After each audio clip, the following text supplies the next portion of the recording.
So my keys to the future of 3D printing for production are broken down into basically four main categories. Another key area for additive manufacturing to move into production is connectivity.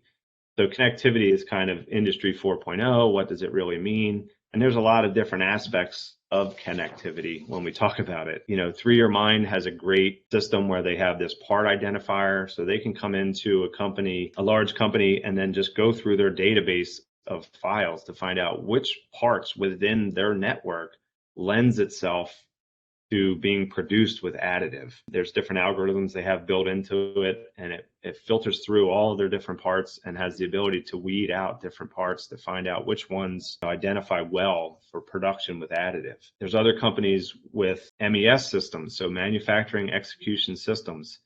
They're really important for us because who are we competing against when we deal with these MES systems? And the answer was you're competing with Excel spreadsheets. And for the longest time, our industry, a lot of us have done that, right? We're using everything. We're using Excel spreadsheets to schedule parts, to do quoting, and it's not holding up. We're falling behind. And so we need better connectivity with our systems.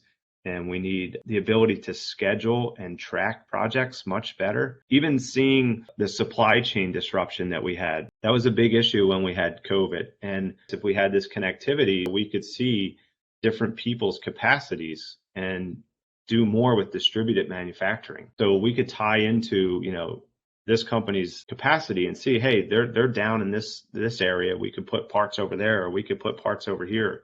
Getting us all connected is a better thing for us all. And there are a lot of companies working towards this. Link 3D just merged up with Materialize, which is going to be exciting to see what happens there.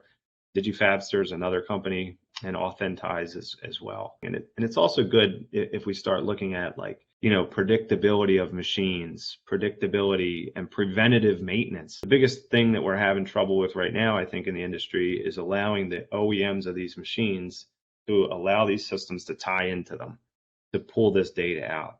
So we need to get the HPs and the Stratasys and the Carbons and of the world to allow third-party software to tie in so that we can do a better job at scheduling and managing our workflow.